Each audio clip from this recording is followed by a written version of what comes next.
Sir को मालूम नहीं है तो मैं बता देता हूँ। सर सुनिए मेरी बात सुनिए आप अच्छे से। जर्नलिस्ट को, पत्रकार को आप नहीं रोक सकते। इवन मुझे बात करना हो तो देखिए मैं बताता हूँ अधिकार किसका कितना है, आपका कितना है, मेरा कितना है।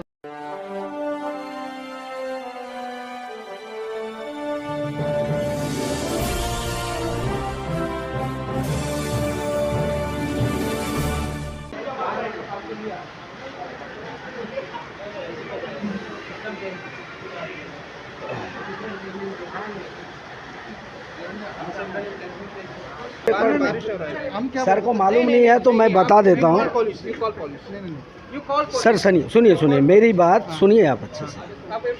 जर्नलिस्ट को, पत्रकार को आप नहीं रोक सकते। इवन मुझे बात करना हो तो देखिए मैं बताता हूँ अधिकार किसका कितना है, आपका कितना है, मेरा कितना है। मैं चेंबर में प्रिंसिपल सर के भी जा सकता हूँ। हाँ, बोलना नहीं बोलना वो उनके ऊपर है। जैसे आपको मैं अभी पूछूंगा, अगर आप बोलना चाहेंगे तो आप बोलेंगे, आपको मैं ज़बरदस्ती बुलवा नहीं सकता, ये मेरा अधिकार में नहीं है। लेकिन जो बोलना चाहेंगे मैं उनका ले सकता हूँ, पूछ सकता हूँ। नमस्कार, मैं अनूप दत्ता, न्यूज़ संघर्ष आज तक। दोस्तों, इस वक्त में मैं भातू बस्ती, पोर्ट ब्लेयर भातू बस्ती के सेंट मैरी स्कूल में यहाँ पे खड़ा हूँ और फिर से वही मुद्दा, स्कूल सिस्टम, स्कूल मैनेजमेंट की प्रॉब्लम्स, पेरेंट्स के साथ में स्कूल मैनेजमेंट की दिक्कतें, इश्यूज़, जहां लगातार हम देखते हैं भारत सरकार, माननीय प्रधानमंत्री नरेंद्र मोदी जी बच्चों के भविष्य के लिए, स्कूल के छात्र के भविष्य के लिए इतने सीरियस हैं और लगातार उस पर कैसी पॉलिसी बननी चाहिए, छात्रों को बेहतर शिक्षा कैसे मिले, उनको बेहतर एजुकेशन सिस्टम के तहत वो कैसे आगे बढ़ पाएँ, इस पर चिंतन मंथन लगातार जारी है। नए एजुकेशन पॉलिसीज़ बनी है, लेकिन उसके बावजूद कहीं ना कहीं बार बार स्कूलों के जो मैनेजमेंट है और उनके कार्य पद्धति को लेके सवाल खड़े हुए हैं और प्रॉब्लम्स हुए हैं। चलिए, इस वक्त में यहाँ के स्कूल मैनेजमेंट के साथ में जो बच्चे हैं, पेरेंट्स, उनके कुछ दिक्कतें पेश आई हैं, उनकी शिकायत है और उन्होंने हमारे न्यूज़ चैनल को बुलाया है और हम यहाँ पे हाजिर है। देख सकते हैं सभी पेरेंट्स यहाँ पे मौजूद है, पेरेंट्स हैं। हम इनसे बात करेंगे और जानेंगे कि ये तमाम दिक्कतें दरअसल है क्या और यहाँ इसके लिए ज़िम्मेदार कौन है, ये जानकारी हम लेते हैं, इनसे बात करते हैं। हमारे साथ मौजूद है पेरेंट्स जिनके बच्चे यहाँ पढ़ते हैं और क्या है तमाम दिक्कतें वो जानेंगे हम इनसे। बताएंगे कि आप यहाँ पे जो स्कूल में इस वक्त में मैनेजमेंट और पेरेंट्स के बीच में क्या प्रॉब्लम, क्या दिक्कतें हो रही है? सर, प्रॉब्लम तो कुछ है, ऐसा है, हम एक्चुअली क्या है, पेरेंट्स मीटिंग में इन लोग बुलाए थे कि बच्चा लोग 10th पास होने के बाद, रिजल्ट आने का पहले, सर ऐसा है आप लोग का बच्चा को स्कूल से हटाइए मत। ये बहुत जन टीसी लेके चले जाते, बच्चा को यही स्कूल में रहने दीजिए, यहीं में पढ़ाएंगे, आप लोग को जो भी चाहिए वो सीट मिल जाएगा, यही बोले थे कि सारा पेरेंट्स को। मेरा बच्चा, दोनों बच्चा नर्सरी से यहीं पे पढ़ता है, करीब 14 साल का होने वाला है। अभी मेरा बच्चा 68% लेकर आया तो सीट नहीं देंगे बोलते। सारा स्कूल अपने बच्चा को 60% 50% रखे, इन लोग अपने बच्चा को अपने हिसाब से सेट करने के लिए 70% रखे, तो 72% के लिए मेरा बच्चा का साइंस सीट नहीं दे रहे। साइंस सीट का जगह में दूसरा सीट भी अभी नहीं है, लिस्ट तो निकाल दिए, नहीं देंगे बोलते, टीसी लेके जाने बोल रहे। सर, अभी हम लोग एंड वक्त में कहाँ पे जाएंगे? अभी टीसी इन लोग लेके जाओ बोलने से अभी कोई भी स्कूल में अप्लाई नहीं किया तो उनको सीट कहाँ से बच्चा को मिलेगा? और वैसे भी आप दूसरे स्कूल में अगर यहाँ पढ़ाने के बाद ले जाते हैं, दूसरे स्कूलों का मैंने देखा है, हमने देखा है कि वो अपने बच्चों को पहले ऑब्जर्व करते हैं, पहले एडमिशन देते हैं और उसके बाद अगर बच जाते हैं कोई सीट तो बाहर वाले को देते हैं। ये चीज़ आपने मैनेजमेंट को बताया? जी बताए थे। उनको क्या बोलते, मेरा पास एक ही क्लास है, हम क्लास नहीं बढ़ा सकते। जब 6th लेके 10th तक 4 क्लास आप ए से लेके डी तक आप संभाल सकते हैं, तो 11th 12th का क्यों नहीं एक ही क्लास रखे? ऐसे उनसे 11th 12th नहीं लेना है, दूसरे स्कूल के लिए छोड़ देना, वो एक ही क्लास क्यों रखे अपना फायदा के लिए? ये तो क्लियर कट मालूम हो रहा है।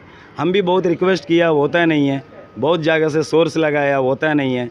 एक ही बात बोल रहे हैं कि आपका बच्चा को नहीं देंगे सीट, आप टीसी लेके दूसरा जगह, यहाँ और होएगा नहीं। यहाँ 14 साल आपके बच्चे को आपने पढ़ाया, उसके बाद बाहर ले जाओ, इनसे पूछा नहीं सर कौन से स्कूल हमारे बच्चे को अभी ले लेगा? पूछे, बोला उसका हम रेस्पॉन्स नहीं है बोल रहे। वो तो अपने बच्चों को पहले लेंगे दूसरे स्कूल, उसके बाद आप लोगों के बच्चे को लेंगे। अभी एंड वक्त में हम कहाँ पे जाएंगे उसका उन लोग जवाब देना स्कूल का। और ऊपर से क्या सर, बच्चा लोग यहाँ पढ़ते हैं, फिर रिसेप्शन में जाके पूछते हैं कि हम प्रिंसिपल से थोड़ा मिलने नहीं दे रहे। क्यों सर मिलने नहीं देंगे? उनका हक नहीं है, हमको हक नहीं है मिलने। मेरा बच्चा पढ़ता है, उनका फीस बांधते हैं, सब कुछ करते हैं, पेरेंट्स क्यों मिलने नहीं? बोलिए, अगर बच्चा कुछ गलती कर दिया तो पेरेंट्स को तुरंत बुला देंगे, ठीक है। अगर बच्चा गलती नहीं करेगा तो पेरेंट्स को बुला सकते हैं। तो पेरेंट्स जब प्रिंसिपल से मिलने जाता क्यों नहीं छोड़ रहे? प्रिंसिपल आप लोगों से मिलने नहीं चाहता है। हम एक हफ्ता घूमने के बाद लास्ट में वो दिन इस तरह गुस्सा में हम जाएगा, मिलके ही जाएगा आज कैसे भी बोल के। वैसे ये पूछना चाहूँगा, यहाँ बच्चे के एडमिशन के वक्त में डोनेशन कितना लिया जाए? मेरा से 10,000 करके लिया सर, दोनों बच्चा का, एक बच्चा का 10,000 करके डोनेशन लिया था वो टाइम में, जब 13 साल पहले का बात है। अभी फ्री एडमिशन के लिए बच्चा को बाहर जाने बोलता, 11th में एडमिशन। 11th में जो है वो फ्री ही एडमिशन होता। अभी आप मान लीजिए 3 साल से कोरोना का सिचुएशन चल रहा है, कुछ लोग बोल रहे हैं कि आपका बच्चा ठीक से नहीं पढ़ा है, स्कूल का मैनेजमेंट बोल रहा है। तो हमारा बच्चा, कोई भी बच्चा हिंदुस्तान में ठीक से नहीं पढ़ा होगा, नहीं कोई, मेरा बच्चा अगर ठीक से नहीं पढ़ा तो आप लोग टीचिंग ठीक से नहीं किया, बिल्कुल, मगर फीस बराबर, मंथली फीस बराबर ले लिया सर, कोई एक दिन भी लेस नहीं किया मंथली फीस। हमको फीस तो बराबर टीचर के लिए दिया था, तो क्यों ठीक से नहीं पढ़ा? इसका जवाब कहीं आप लोगों को ऐसा लगता नहीं है कि बाहर के जो बच्चे लेने वाले हैं इनसे कोई मोटी रकम डोनेशन मिलने वाली है इनको? हो सकता है, वो हम लोग को नहीं मालूम है सर, अंदर का बात है, हम लोग को हो सकता है उसका भी है, उनका कुछ रीज़न होएगा, वो बाहर नहीं, हमको मालूम नहीं, उसका बारे में हम बोल नहीं सकता। मगर कुछ तो है, हम लोग का बच्चा को उन लोग लेता नहीं। अभी 68% मेरा बच्चा क्यों नहीं ले रहा है? सारे स्कूल में 50% रखा अपना बच्चा को। 13-14 साल से मेरा बच्चा यहीं पढ़ता है। जब हम फीस बांधा तो कोरोना का सिचुएशन में जो भी एग्ज़ाम हुआ सबको हुआ, सभी पेरेंट्स सोचा कि मेरा बच्चा पास होने से ठीक है, मगर कुछ बच्चा बहुत बढ़िया से मार्कशीट लाया, सब कुछ लाया, ताजुब भी इन लोग सीट देने नहीं चाहते। एक ही बात बोलते, मेरा एक ही क्लास है 10th में, मतलब 6 से लेके 10th तक इन लोग 4 क्लास खोल सकते हैं, तो 12th 11th का क्यों नहीं खोल सकते? एडमिशन क्यों नहीं दे सकते आप? इनका अभी, और ज़मीन की इनके पास में तो कमी है नहीं, पूरा है, सब एडमिनिस्ट्रेटिव अंडरस्टैंडिंग है सर, सब कुछ चलता है, मगर पॉलिटिकल चलता है सर। एडमिनिस्ट्रेशन के अंडर होते हुए भी मनमानी इनकी चलती है, वही है सर। अभी हम हैंड वक्त में कहाँ जाएगा मेरा बच्चा को लेके? हम लोग कोई भी जगह फॉर्म नहीं लिया, उसका रीज़न उन लोग बताना चाहिए, नहीं तो एडमिनिस्ट्रेशन से बात करके और कोई जगह में सीट लाने का तरह दिलाना चाहिए। जी चलिए, एक पेरेंट्स और हैं, इनसे बात करते हैं। आप सबसे पहले नाम बताइएगा। मेरा नाम जो है लिजू दंगचन है।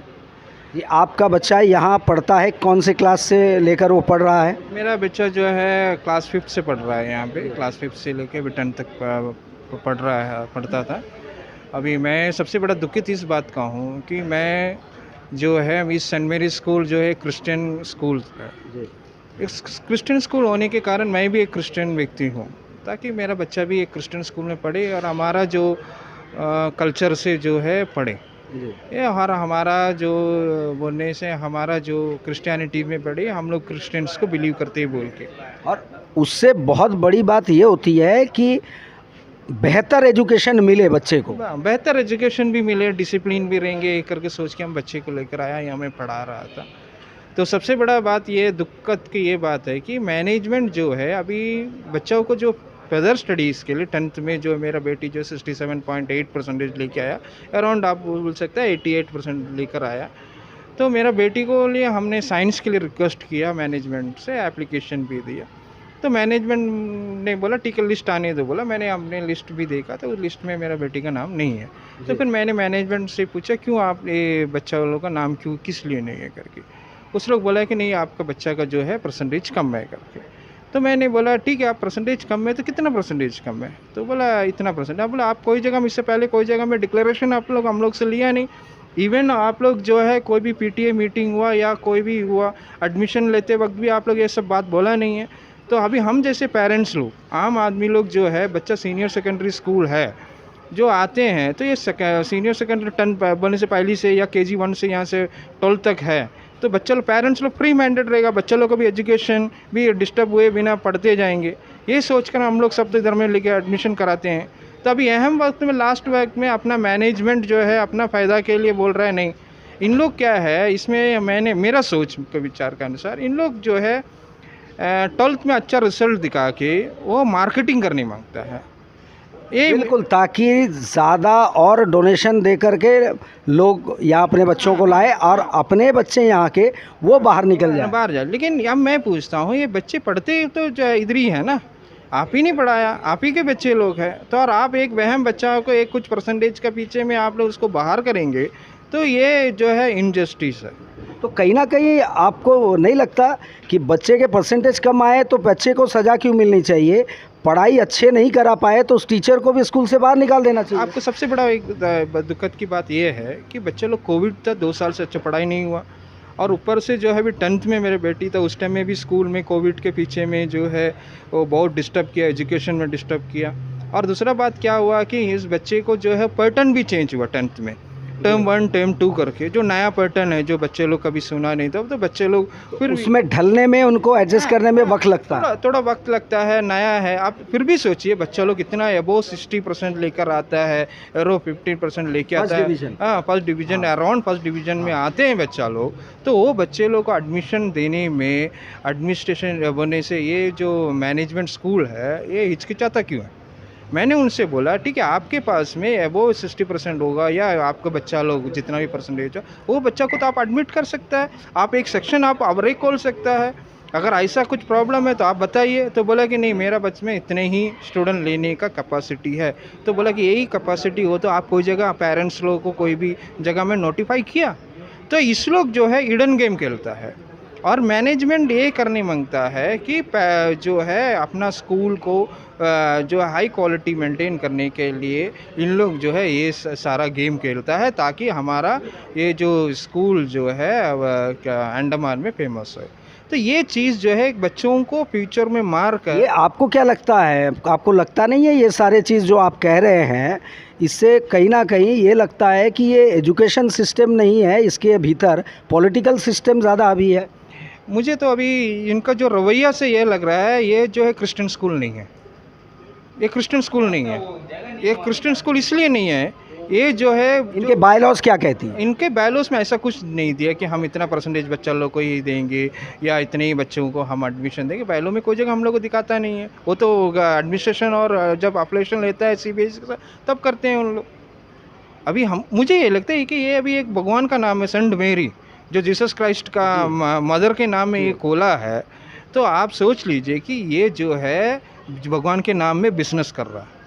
आप देखते हैं ना हम लोग बहुत सारा न्यूज़ चैनलों में देखता है कि भगवान का नाम में बिजनेस करने मांगता है, ये सर्विसेबल नहीं है।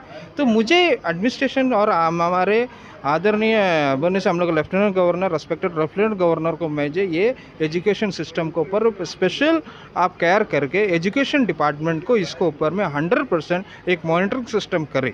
अगर इनको बोलता है कि हम मैनेजमेंट है, हम ग्रांडेड स्कूल नहीं है, हम मैनेजमेंट स्कूल है, हम मेरा अपना मर्जी हम जो करेंगे करेंगे। देखो देश का हमारा देश का संविधान को बढ़ के कुछ होता नहीं है, बिल्कुल है कि नहीं। वो सारे बच्चों को पढ़ने का राइट है और इन लोग बोलता नहीं हम यही देंगे हम ये नहीं देंगे, इसका राइट तो इनको दिया नहीं है, कोई स्कूल को दिया नहीं है। कहीं ना कहीं एडमिनिस्ट्रेशन के पैरेलल इन लोगों का कुछ एडमिनिस्ट्रेशन अपना ही चलता है। हाँ, इनका एडमिनिस्ट्रेशन अलग चलाने मांगता है, अलग रीति से करने मांगता है और ये बच्चा लोगों का जो भविष्य है उससे खिलवाड़ करने मांगता है मैनेजमेंट स्कूल, इसके अलावा कुछ नहीं है। और स्पेशली एक अंडमान जैसे छोटे एक राज्य में इस तरह सारा बड़ा बड़ा स्कैम है, एक तरह का स्कैम भी बोल सकता है। ये जो है अपना पैसा कमाने के पीछे में या मैनेजमेंट अपना ये करने के पीछे में ये जो करता है, इट इज़ भी इन्वेस्टिगेशन करना चाहिए और इसको ऊपर में इमीडिएट अंडमान एडमिनिस्ट्रेशन को कुछ ना कुछ रास्ता देखना चाहिए। जो इतना बच्चा लोग का करता है, अभी कुछ बच्चे लोग ये भी बोल रहा है कि हम लोग लीगल वे में मूवमेंट करें। हम लोग दूसरा, अभी हमारे बच्चों का एडमिशन नहीं था, मैंने टीसी भी के लिए हम बोल दिया। मेरा बेटी ने लेटर लिखा है कि मेरे को साइंस नहीं देने के कारण में हम जो है ये स्कूल हम छोड़ता है करके, और हम मेरा टीसी दे दो हम फर्दर स्टडी करने के लिए। आज हमने लेटर दे दिया है उनको। अभी तक उसका अभी आज सवेरे ही दिया। मुझे बोला कल आके आप अपना टीसी। हम बोले ठीक है मैं टीसी ले लेता हूँ। लेकिन ये जो कर रहा है देश के लोगों के साथ, बच्चों के साथ में, ये बहुत अन्याय है। हमारा देश में जो है मोदी गवर्नमेंट ये बोल रहा है बेटी पढ़ाओ बेटी बचाओ, ये लड़की बच्चों के लिए कोई और ये सिस्टम इधर में नहीं रखा हुआ है। तो बेटी पढ़ाओ बेटी बचाओ करके मैनेजमेंट स्कूल क्या कर रहा है?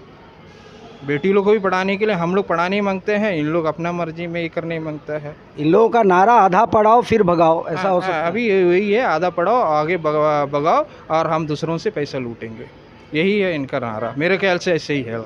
जी जी जी।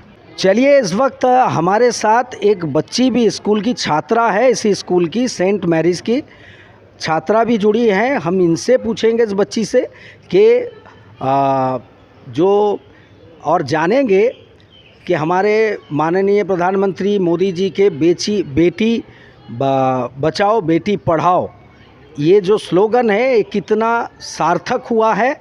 ये बच्ची से हम बात करते हैं। बेटी आपका नाम बताइए। दिव्या बिस्वास। दिव्या, आप एक क्लास इस स्कूल में कितने क्लास से पढ़ती हो? नर्सरी से पढ़ते हैं। आप नर्सरी से लेके अभी कौन से क्लास में हो? 10th। अभी आपने 10th पास किया है? हाँ। 11th में गई हैं। तो परसेंटेज क्या रहे आपके? 68। तो अभी दिक्कत क्या हो रही है यहाँ पे? यहाँ पे वो बोल रहे हैं कि अभी हमको 70 चाहिए, बट हम लोग पहले जब आए थे तब उन लोग बोले 70 है मेरा परसेंटेज। तो अभी उन लोग बोल रहे हैं नहीं 68 है, सो तुमको नहीं मिलेगा।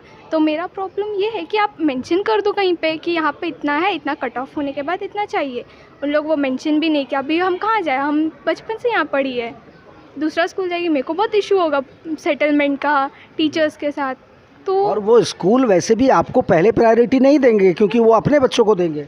वही मेरा प्रॉब्लम वही है कि अभी मेरा एडमिशन का बात कीजिए आप कहीं। तो इतना रिक्वेस्ट किया तो उन लोग कुछ बोल नहीं रहे, बोले और कोई आप लोग रिस्पॉन्सिबल है। प्रिंसिपल सर से आपने मुलाकात की? जी, मेरे पापा और मम्मी ने कल आके बात किया, अच्छे से रिक्वेस्ट भी किया। लाइक वो बोल रहे हैं कि इंफ्रास्ट्रक्चर नहीं है, इतना क्लासेस खाली भी रहता कभी कभी, हम खुद वहाँ बैठी है तो नहीं रख रहे। फिर भी वो नहीं करना चाहती? हाँ, ऑब्वियसली। तो आप लोगों को कोई दूसरा स्कूल नहीं लेगा तो इसके बाद आपने नहीं पूछा कि सर हम 11th फिर कहाँ करें, क्या घर में बैठ जाए? वही मेरे मम्मी ने वही बोला, बट वो बोले वो आपका बच्चा, आप रिस्पॉन्सिबल है। तो मम्मी ने बोला कि एटलीस्ट आप बता तो हम क्या करें अभी। वो स्कूल की जिम्मेदारी नहीं है, आप कहाँ पढ़ोगे? वही वो बोल रहे हम रिस्पॉन्सिबल नहीं है उसके लिए। बहुत बहुत शुक्रिया बेटा। तो ये आपने सुना बच्ची के कहने के अनुसार कि स्कूल मैनेजमेंट प्रिंसिपल का रवैया क्या है। बच्चे को ये कहना कि आप बाहर जाइए, कोई और स्कूल में पढ़िए, ये आपका मुद्दा है, आपके पेरेंट्स का मसला है, ये हमारे स्कूल का मसला नहीं है। ये कहीं ना कहीं हमारे धब्बा लगाती है एजुकेशन सिस्टम, क्योंकि शिक्षक जो है ये बच्चों के अंदर संस्कार और भेदभाव ना करना और तमाम गुण जो बच्चों में ये शिक्षक डालते हैं, अगर शिक्षक में ही ये तमाम खराब गुण हो तो वो बच्चे को क्या सिखा पाएंगे, ये सवालिया निशान लगाता है उस शिक्षा व्यवस्था पे और स्कूल मैनेजमेंट पे। चलिए हम आगे बात करते हैं। आपने जो कहा कि अभी आपने थोड़ी देर पहले हमें दिखाया कि यहाँ बोर्ड में जो बच्चों के परसेंटेज नहीं दर्शाए गए, क्या वो दिखा सकते हैं हमें? मैं अभी कैमरामैन ज़रा यहाँ दिखाएं, यहाँ दिखाइएगा कैमरामैन। ये देखिए, ये लिस्ट लगा हुआ है, admission for academic session 2022-23 selected candidates for admission 11 science. आप देख सकते हैं बच्चों के नाम है, पेरेंट्स के गार्जियन के नाम है और ये नेम ऑफ द स्कूल दिया गया है, ठीक है, नेम ऑफ द स्कूल है, कहीं पे भी दर्शाया नहीं गया है बच्चे का जो मेरिट लिस्ट में नाम आया है, लेकिन उसके परसेंटेज क्या है और कौन से बच्चे जो है उसके बाद के परसेंटेज वाले बच्चे जो उससे लो है वो मेरिट लिस्ट से हट करके वेटिंग लिस्ट में है। ये पिक्चर बिल्कुल क्लियर नहीं है, जो कहीं ना कहीं संदेह पैदा करता है। तो ये हम कह सकते हैं कुल मिला के जो पेरेंट्स से बात हुई कि कहीं ना कहीं सरकार चाहे कोई भी आए, चलना बस इनकी मर्जी का है, इनका अपना मैनेजमेंट है, हिंदुस्तान में इनके अलग रूल्स है, ये स्कूल वैसे चलाएंगे जिस देश में रहते हैं, उसके एजुकेशन पॉलिसी को मानना इनका काम नहीं है। जो इनको लगता है कि ये हमारे फ़ायदे का है तो ये ताक पर उस सिस्टम को रखने से भी चूकते नहीं हैं, परहेज़ नहीं करते हैं। इस पे गौर करने की आवश्यकता है कि हम जब भी कहीं, आपको भी पता होगा, हमें भी पता है कि आप किसी भी स्कूल में चले जाए, आप बाहर से बच्चे को ले जा रहे हो तो प्रिंसिपल उस स्कूल का यही कहते हैं कि पहले हमारे यहाँ के बच्चों को हम एडमिशन देंगे, उसके बाद में अगर सीट कहीं कोई बच जाता है और खाली रह जाता है तो हम बाहर से एब्जॉर्ब करेंगे, बाहर से हम बच्चों को लेंगे। मगर यहाँ पे पेरेंट्स का कहना है कि अपने स्कूल के बच्चे को ये नज़रअंदाज करते हैं। कोविड का दौर चला, पैटर्न चेंज हो गए, क्लास 10th के 12th के, ये इंफ्रास्ट्रक्चर जो है यहाँ की सहूलियतें बढ़ाना नहीं चाहते हैं और बच्चों को बाहर जाने के लिए कहीं ना कहीं मैनेजमेंट मजबूर कर रहा है और पेरेंट्स को ये दिक्कतों का सामना करना पड़ रहा है कि आगे चल के वो कौन से स्कूल है जो इनके बच्चों को एडमिशन वहाँ पे देंगे। गौर करने वाली बात है। और ये एजुकेशन सिस्टम भारतवर्ष के आज के 2022 के जो भारतवर्ष है, इसमें एजुकेशन सिस्टम को बदला गया है और इस तरह के कंप्लेन और शिकायतें मैनेजमेंट किसी भी स्कूल के, ये बहुत ही हास्यास्पद है और सीरियस कंसर्न है। इसको एडमिनिस्ट्रेशन गौर करे और इसको व्यवस्थित करने के लिए जो पर्याप्त होगा उसके निर्देश उनको जारी करे, ताकि या अंडमान निकोबार द्वीप समूह में एजुकेशन सिस्टम जो है वो बिल्कुल सटीक और सुचारू रूप से और आदेश को, नियम को मानते हुए ही चलाना चाहिए, ऐसी व्यवस्था की जाए। इसी गुजारिश के साथ मैं कैमरामैन थॉमस के साथ अनूप दत्ता, न्यूज़ संघर्ष आज तक।